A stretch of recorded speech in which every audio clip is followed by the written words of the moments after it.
होली की आत्मा।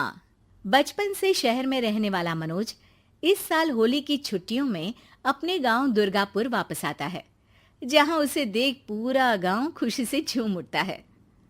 जब गया था तब इतना सा था और अब देखो कितना बड़ा हो गया है। हाँ सरपंच जी, जब मैं गया था तब आप भी बहुत जवान थे और अब देखो कितने बूढ़े हो गए हैं आप। चलो चलो बढ़िया है। बच्चा घर वापस आ गया। इसी खुशी में आज रात पार्टी होगी। क्या बात है, गांव में भी पार्टियां होने लगी। वैसे अगर पार्टी की बात है तो आज क्यों सीधा होली पार्टी करते हैं।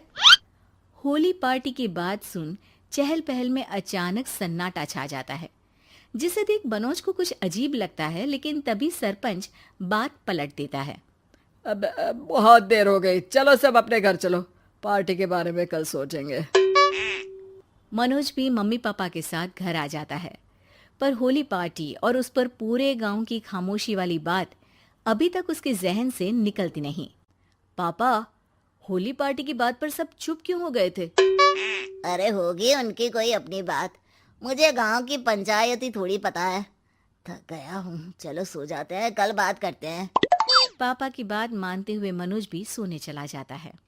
आज तो छुपा लिया, लेकिन हफ्ते बाद जब होली का दिन आएगा तब इसे कैसे रोकोगे? अगली सुबह सूरज के साथ ही मनोज भी गांव घूमने निकल जाता है, जिस पर रास्ते में उसे अपनी ही उम्र के कुछ लड़के भी मिलते हैं, जिनसे दोस्ती कर अब वो उनके साथ घूमने लगता है। इसी तरह कुछ दिन बीत जाते हैं और होली नजदीक आने लगती है। दोस्तों, होली में 4 दिन ही बचे हैं, पर गांव में उसकी कोई तैयारियां क्यों नहीं दिख रही? क्योंकि यहाँ होली नहीं मनाई जाती। अरे पर ऐसा क्यों? वो राजा भूषण। अरे तुम 4 दिन के लिए आए हो, क्या इतना सोच रहे हो? चलो कुछ खाने चलते हैं। इसी के साथ एक बार फिर होली की बात को टलते हुए देख मनोज को शक होने लगता है। वो घर पहुंचते ही इंटरनेट पर अपने गांव और राजा भूषण के बारे में जानकारी निकालने लगता है। क्या?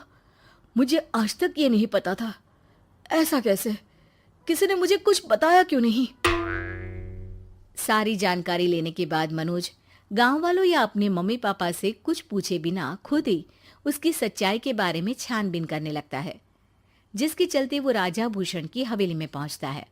वाह, क्या हवेली है यार।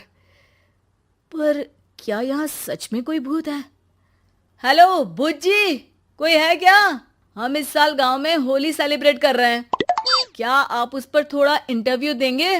मनोज के ऐसा बोलते ही गांव में तूफान उठ जाता है और हवेली में रखी सारी चीजें हिलने लगती है।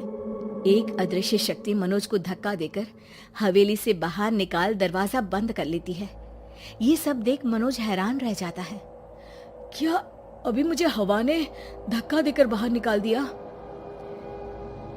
मेरे होते हुए इस गांव में कभी होली नहीं मन सकती, इसलिए दोबारा ऐसी कोशिश भी मत करना, अंजाम बुरा होगा। आवाज सुन मनोज हैरानी से इधर उधर देखने लगता है, पर उसे कोई दिखाई नहीं देता। वो गांव वापस आ जाता है, जहां तूफान की वजह से सब कुछ तहस महस हो चुका होता है।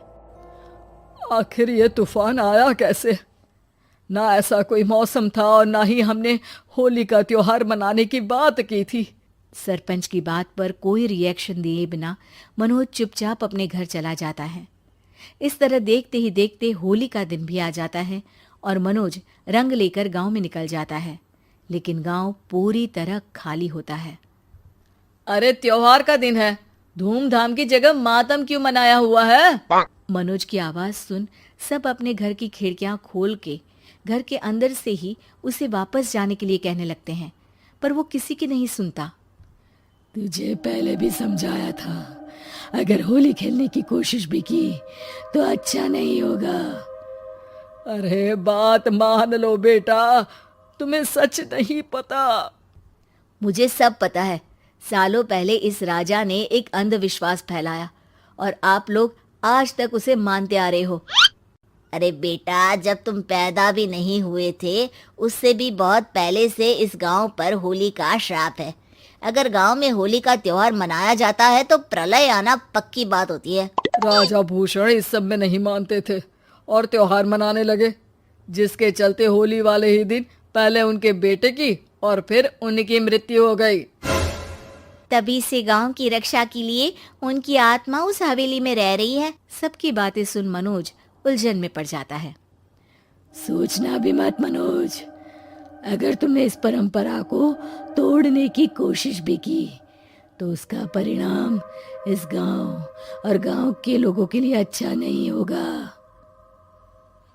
मुझे भी यकीन नहीं हो रहा कि आप लोग एक बेतुकी बात को मानकर सालों से रंगों के त्योहार को मातम की तरह मनाते आ रहे हो।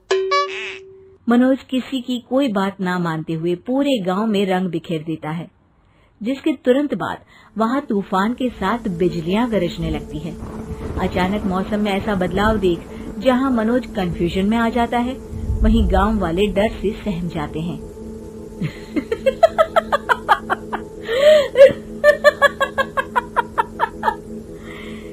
इस लड़के ने हमारे जैसे सिर्फ अपने स्वार्थ के लिए नहीं बल्कि पूरे गांव की खुशियों के लिए यहाँ होली मनाई है, जिस वजह से अब इस गांव पर होली का श्राप टूटता है। ऐसा बोलकर राजा का भूत वहां से गायब हो जाता है, जिसके बाद गांव के लोग धूमधाम से होली मनाते हैं। खुशियों के रंग गांव में बिखरे ही होते हैं कि अगली सुबह अचानक मनोज कहीं गायब हो जाता है और एक बार फिर गांव में होली का नया राज शुरू हो जाता है।